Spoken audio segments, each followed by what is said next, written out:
Le chef de l'opposition. 9 years ago, the Prime Minister promised that taxing and spending more would make everything fair. Since then, Canada's had the worst growth in the G7, the worst in Canada's history since the Great Depression. Housing costs have doubled, rising faster than any other G7 country. So 76% of youth believe they'll never be able to afford a home. 1 in 10 people are at eating at food banks in Toronto, where there are 256 homeless encampments. Haven't the Liberals learned that taxing away doctors, taxing away home builders, taxing away the entrepreneurs who make paychecks is economic wackoness? The Honourable Deputy Prime Minister. Mr. Speaker, we all certainly learned something yesterday. After 8 weeks of dithering and evasion, we learned which side the Conservatives are on. They had a chance to be very clear and say a teacher or a welder should not pay tax at a higher rate than a multimillionaire. But they just couldn't help themselves. At the end of the day, the Conservatives are always on the side of those at the very top and always against working people. That's what we saw yesterday. The Honourable Leader of the Official Opposition. Mr. Speaker, the member mentions welders. Welders start businesses. Among the 300,000 small businesses that are targeted by this tax, according to the minister's own published documents. So those welders will pay a 66% tax on their investments, the same welders that build the homes that we're going to need. Order. I'm having trouble hearing the question. I'm having trouble hearing the answer. So I'm going to ask honourable members to allow the questions and answers to happen. From the top, the Honourable Leader of the Official Opposition. Mr. Speaker, the member mentions welders. Welders incorporate. They start small businesses, welding businesses that build things, welding products that go into apartment complexes in which people live. So when the member taxes the small businesses that help us build the housing, she not only kills jobs for those welders, she actually kills housing when we are in a housing shortage. How could the minister possibly think it's a good idea to tax home building in a housing crisis and farmers in a food crisis?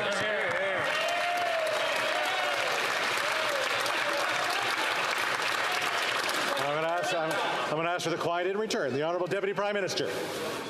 Mr. Speaker, well, for one thing, the Conservative leader should get his facts straight.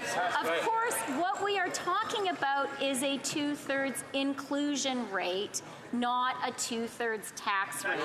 But he never bothers to actually get his numbers straight. What he also doesn't bother to do is to actually stand on the side of working people. He has been faking his support for workers, but yesterday workers learned where he really stands, and that is not with them. That's right. That's for sure. The Honourable Leader of the Official Opposition. Mr. Speaker, taxing farmers during a food crisis, taxing home builders during a housing crisis, taxing away doctors during a healthcare crisis, and taxing small businesses during an economic growth crisis is economic vandalism. And nothing less, Mr. Speaker. That is precisely why this minister has given us the worst growth in the G7, the worst growth for the next 40 years projected for the OECD, and 256 homeless encampments in her hometown. Isn't that the predictable result of her disastrous policies?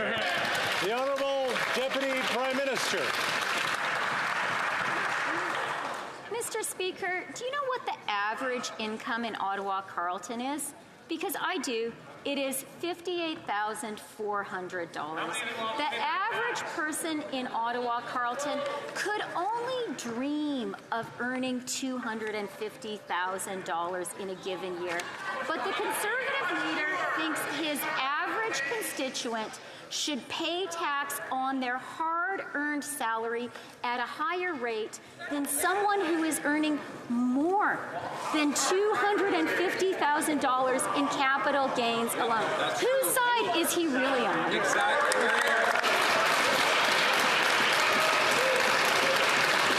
Leader of the official opposition.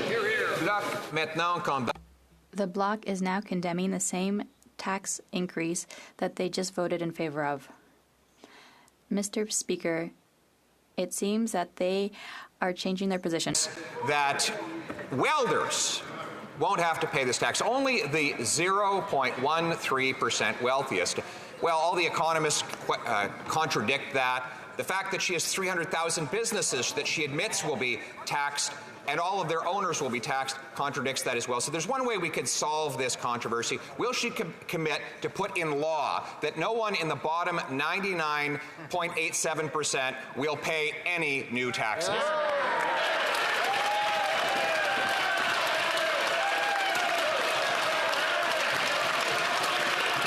The Honourable Deputy Prime Minister. Mr.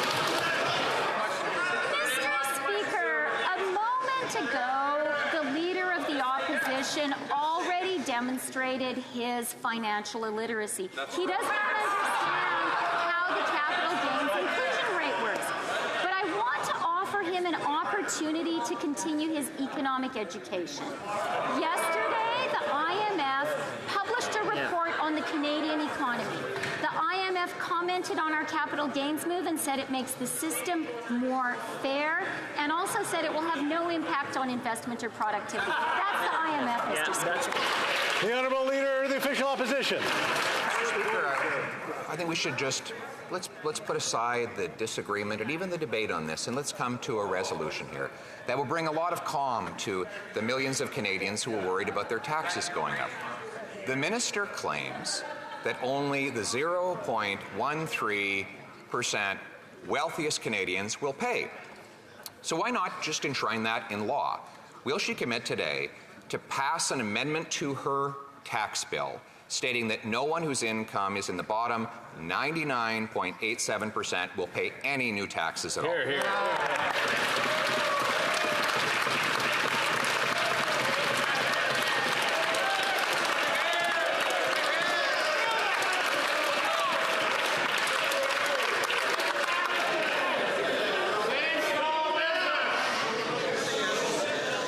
The Honourable Deputy Prime Minister. Mr. Speaker, I want to quote some interesting words that were stated in this House of Commons. Quote, "The monstrous increases in capital gains are making the rich vastly richer and creating a kind of aristocratic feudal economy."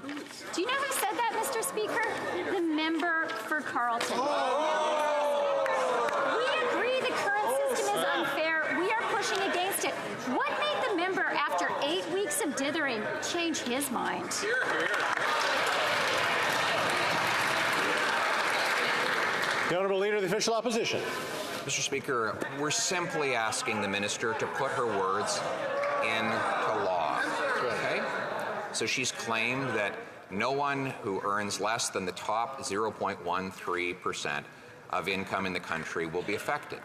So, once again, will she amend her bill to say that no one who is in the bottom 99.87% of income earners will pay any new tax increase whatsoever? Yes or no? Yeah. The Honourable Deputy Prime Minister. Mr. Speaker, let's review what we've learned so far in question period today.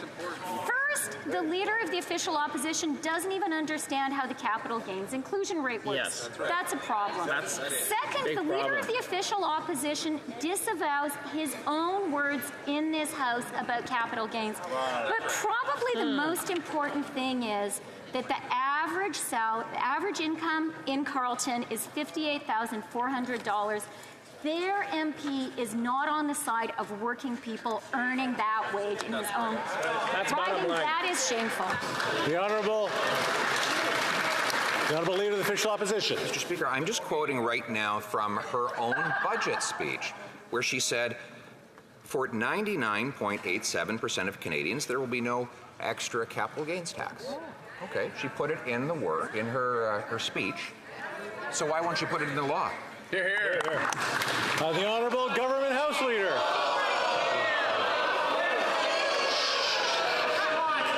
Order, order. Order.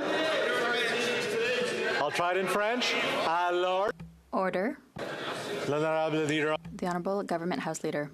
For about 20 years, this leader has been skulking around this place without really much contact with the outside world. In the 9 years that they've been over there, they voted against a child benefit, a dental plan, a prescription drug plan, a child care plan. Every time Canadians look to that person to stand up for their interests, for fairness in Canada, that guy takes a seat, Mr. Speaker. The Honourable Leader of the Official Opposition. I see they've pulled the finance minister off the ice. She can't answer a question. So she mentioned she won't guarantee in law that the bottom 99.87% of Canadians will pay nothing. So let's make it a little bit easier for her. She claimed that she doesn't want welders to have to pay more.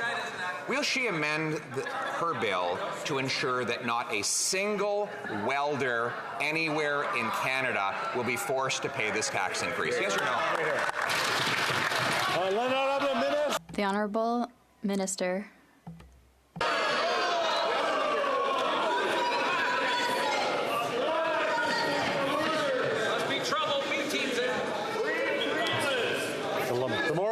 The more I stand here, the longer question period takes. Yeah, The Honourable Minister of Innovation. We will take no lessons from these conservatives, Mr. Speaker. Generational fairness is key to Canadians, Mr. Speaker, and that's why in the last budget we presented measures, Mr. Speaker, measures to build this country, measures to invest in our economy, measures to invest in the middle class, measures to help Canadians, Mr. Speakers. And you know what? Our capital gains change will help Canadians. Mr. Speaker, on this side of the House, can you believe they voted against tax fairness, Mr. Speaker? Shocking. Against tax fairness, Mr. Speaker. On this side of the House, we will fight for Canadians and we will fight for the middle class.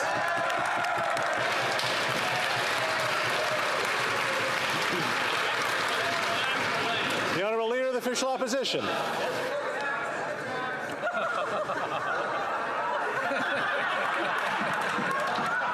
Are they okay over there? A little wacky. I won't call them wacko, Mr. Speaker. That's unparliamentary. But I just have a very simple question. And this is for the finance minister if she's not still in hiding. Very simple question.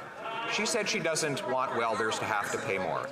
Will she put an amendment in her tax bill saying that not one single welder will face a tax increase?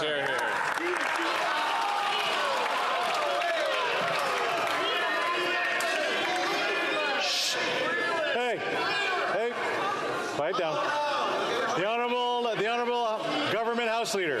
Speaker, in any given year, 0.13% of Canadians will pay a modest increase in their taxable gains. But I hear the leader across who has never seen a support for a single Canadian that he is prepared to vote for, talking about sidelining people. He sidelines that entire caucus in every single question period. We hear from him yawning and misinformation all the time, Mr. Speaker. Unchain the rest of the people over there.